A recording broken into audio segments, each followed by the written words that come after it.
ഒന്ന് ആലോചിച്ചു നോക്കൂ, മനുഷ്യന്റെ പേഴ്സണാലിറ്റി.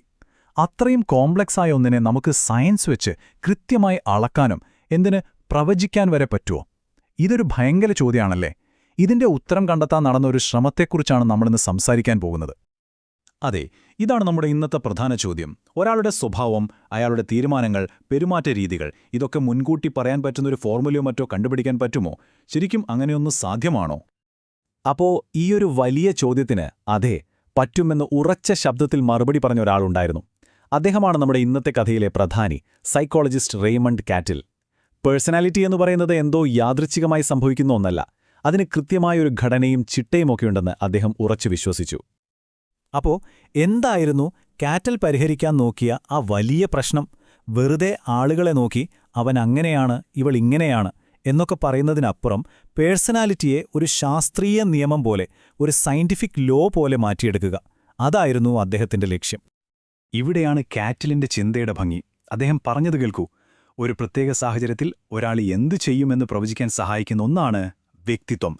അതായത് പേഴ്സണാലിറ്റി എന്ന് പറയുന്നത് ഒരു മിസ്റ്ററിയല്ല, മറിച്ച് സോൾവ് ചെയ്യാൻ പറ്റുന്നൊരു പസിലാണ്. ഈ ഒരു ചിന്തയാണ് അദ്ദേഹത്തിന്റെ എല്ലാ തിയറികളുടെയും അടിത്തറ. അപ്പോ ഈ പസിൽ സോൾവ് ചെയ്യാൻ, മനുഷ്യന്റെ സ്വഭാവത്തിൽ ഒളിഞ്ഞിരിക്കുന്ന തെളിവുകൾ കണ്ടെത്താൻ കാറ്റലിന്റെ കയ്യിൽ ഒരു കിടിലൻ ടൂൾ ഉണ്ടായിരുന്നു. ഒരു വിപ്ലവകരമായ ഉപകരണം. നമുക്ക് ആ രഹസ്യത്തിലേക്ക് ഒന്നെത്തി നോക്കാം. അതായിരുന്നു ഫാക്ടർ അനാലിസിസ്. പേരുകേട്ടി പേടിക്കേണ്ട, സംഭവം സിമ്പിളാണ്. ഇതൊരു തരം സ്റ്റാറ്റിസ്റ്റിക്കൽ ഡിറ്റക്റ്റീവ് വർക്കാണെന്ന് വിചാരിച്ചാൽ മതി. ഒരുപാട് വിവരങ്ങൾക്കിടയിൽ ഒളിഞ്ഞിരിക്കുന്ന ബന്ധങ്ങൾ അല്ലെങ്കിൽ പാറ്റേണുകൾ കൃത്യമായി വേർതിരിച്ചെടുക്കാൻ സഹായിക്കുന്ന ഒരു സൂപ്പർ ടൂൾ. ഇതെങ്ങനെയാണ് വർക്ക് ചെയ്യുന്നതെന്നോ? ഒരു ഡിറ്റക്റ്റീവ് കേസ് അന്വേഷിക്കുന്നത് പോലെ തന്നെ. ആദ്യം കിട്ടാവുന്നത്ര ഡാറ്റ മുഴുവൻ ശേഖരിക്കും. അതായത് ആളുകളുടെ ജീവിതത്തിലെ വിവരങ്ങൾ, ചോദ്യാവലികൾ, ടെസ്റ്റുകൾ എല്ലാം. എന്നിട്ട് ഈ വിവരങ്ങളിൽ ഏതൊക്കെ തമ്മിലാണ് ബന്ധമെന്ന് നോക്കും. ഒരുമിച്ചു പോകുന്ന കാര്യങ്ങളെ ഒരു ഗ്രൂപ്പാക്കും. അവസാനം ഈ ഗ്രൂപ്പുകൾക്ക് പിന്നിലെ പ്രധാന കാരണം, ആ ഫാക്ടർ എന്താണെന്ന് കണ്ടെത്തി അതിനൊരു പേര് കൊടുക്കും. സിമ്പിൾ അല്ലേ? അപ്പോ ഈയൊരു കിടിലൻ ടൂൾ ഉപയോഗിച്ച് കാറ്റൽ ഒരു വലിയ രഹസ്യം കണ്ടെത്തി. എന്താണെന്നോ? പേഴ്സണാലിറ്റിയുടെ അടിസ്ഥാന ഘടകങ്ങൾ, അല്ലെങ്കിൽ നമുക്ക് പറയാം വ്യക്തിത്വത്തിന്റെ സോഴ്സ് കോഡ് തന്നെ അദ്ദേഹം കണ്ടെത്തി. അദ്ദേഹം പറഞ്ഞു, നമ്മൾ കാണുന്ന സ്വഭാവങ്ങൾ രണ്ട് തരത്തിലുണ്ട്. ഒന്ന് സർഫസ് ട്രേറ്റുകൾ. ഇത് നമ്മൾ പുറമേ കാണുന്ന കാര്യങ്ങളാണ്. ഒരാൾക്ക് പെട്ടെന്ന് തീരുമാനമെടുക്കാൻ പറ്റുന്നില്ല എന്നൊക്കെ പറയുന്നത് പോലെ. പക്ഷേ ഇത് രോഗലക്ഷണം പോലെയാണ്. ഇതിന്റെ യഥാർത്ഥ കാരണം അതിന്റെ അടിയിലുള്ള സോഴ്സ് ട്രേറ്റുകളാണ്. ഇതാണ് പേഴ്സണാലിറ്റിയുടെ യഥാർത്ഥ സോഴ്സ് കോഡ്. കാറ്റൽ ഫോക്കസ്ഡ് ചെയ്തത് ഈ ആഴത്തിലുള്ള സോഴ്സ് ട്രേറ്റുകളിലായിരുന്നു. അങ്ങനെ ഈ സോഴ്സ് കോഡുകൾ തേടിയിറങ്ങിയ കാറ്റൽ എത്രയെണ്ണം കണ്ടെത്തിയെന്നറിയാമോ?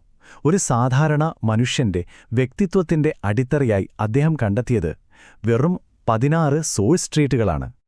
ഇതൊന്ന് നോക്കിക്കേ. ഇതാണ് ആ പ്രശസ്തമായ 16PF ചോദ്യാവലിയിലെ ചില ഉദാഹരണങ്ങൾ. ഓരോ ഫാക്ടറും ഒരു സ്കെയില് പോലെയാണ്. ഒരറ്റത്തൊരു സ്വഭാവം, മറ്റേ അറ്റത്ത് അതിന്റെ നേരെ വിപരീതം. ഇപ്പോൾ എ എന്ന ഫാക്ടർ എടുത്താൽ സ്കോർ കുറഞ്ഞയാൾ കുറച്ചുകൂടി ഒതുങ്ങിയ പ്രകൃതമായിരിക്കും, റിസർവ്ഡ് ആയിരിക്കും. അതേസമയം സ്കോർ കൂടിയയാളോ നല്ല ഔട്ട്ഗോയിങ്, ഫ്രണ്ട്ലി ആയിരിക്കും. ഇതുപോലെ 16 എണ്ണം. ഓക്കെ, അപ്പോൾ ഈ 16 ഫാക്ടറുകൾ നമ്മുടെ കയ്യിലുണ്ട്. കൊള്ളാം. പക്ഷേ ഇതുകൊണ്ട് മാത്രം ഒരാൾ എന്തു ചെയ്യുമെന്ന് എങ്ങനെ പ്രവചിക്കാൻ പറ്റും? വെൽ, അതിനും കാറ്റലിന്റെ കയ്യിലൊരു മറുപടി ഉണ്ടായിരുന്നു, ഒരു ഫോർമുല. അദ്ദേഹം അതിനെ വിളിച്ചത് സ്പെസിഫിക്കേഷൻ ഇക്വേഷൻ എന്നാണ്. ഇക്വേഷൻ ഇതാണ്: R=F(S)P. കാണാൻ വളരെ സിമ്പിളാണല്ലേ? പക്ഷേ ഇതിന്റെ പിന്നിലുള്ള ആശയം വളരെ പവർഫുള്ളാണ്. ഇവിടെ R എന്ന് പറഞ്ഞാൽ റെസ്പോൺസ്, അതായത് ഒരാൾ എന്തു ചെയ്യുന്നു, ചിന്തിക്കുന്നു അല്ലെങ്കിൽ പറയുന്നു എന്നൊക്കെ. S എന്നാൽ സിറ്റുവേഷൻ, അതായത് ആ നിമിഷത്തെ സാഹചര്യം. P-O അതാണ് പേഴ്സണാലിറ്റി, ആ 16 ഫാക്ടറുകളുടെ ഘടന. അപ്പോൾ കാറ്റൽ പറഞ്ഞത് ഇതാണ്: ഒരാളുടെ പേഴ്സണാലിറ്റിയും P, അയാൾ നിൽക്കുന്ന സാഹചര്യം S നമുക്കറിയാമെങ്കിൽ അയാളുടെ പ്രതികരണം R എന്തായിരിക്കുമെന്ന് നമുക്ക് പ്രവചിക്കാൻ പറ്റും. ഇനി നമുക്ക് കുറച്ചുകൂടി ആഴത്തിലേക്ക് പോകാം. ഓക്കെ, നമുക്ക് ഈ സ്വഭാവങ്ങളൊക്കെയുണ്ട്. പക്ഷേ നമ്മളെക്കൊണ്ട് ഓരോന്ന് ചെയ്യിപ്പിക്കുന്ന ആ ഒരു ഊർജം, ആ ഒരു മോട്ടിവേഷൻ, അതെവിടുന്നാണ് വരുന്നത്? നമ്മുടെ പ്രവൃത്തികൾക്ക് പിന്നിലെ എന്തുകൊണ്ട് എന്ന ചോദ്യം. കാറ്റൽ പറയുന്നത് നമ്മുടെ മോട്ടിവേഷന് 3 ലെയറുകളുണ്ടെന്നാണ്.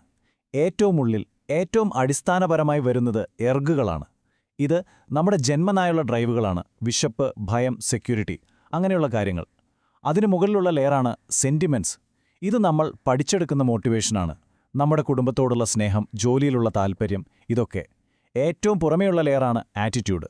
അതായത് ഒരു പ്രത്യേക സാഹചര്യത്തിൽ ഒരു പ്രത്യേക കാര്യം ചെയ്യാനുള്ള നമ്മുടെ ആഗ്രഹം.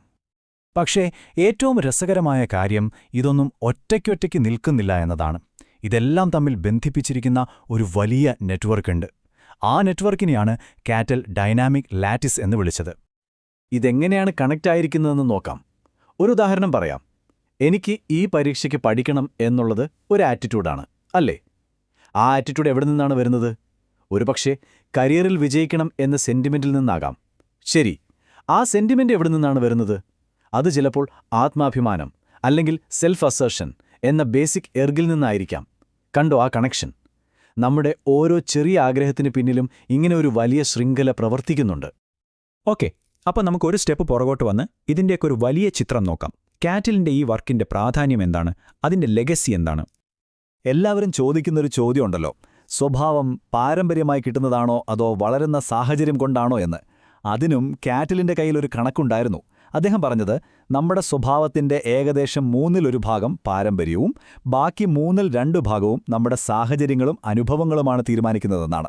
അതായത് സാഹചര്യങ്ങൾക്ക് അദ്ദേഹം വലിയ പ്രാധാന്യം നൽകി. പിന്നെ ഈ നിഗമനങ്ങളിലൊക്കെ എത്താൻ അദ്ദേഹം ഒരു സോഴ്സിൽ നിന്ന് മാത്രമല്ല ഡാറ്റ എടുത്തത്. ഒരു ശരിക്കുള്ള ഡിറ്റക്റ്റീവിനെ പോലെ പലയിടത്തുനിന്നും തെളിവുകൾ ശേഖരിച്ചു.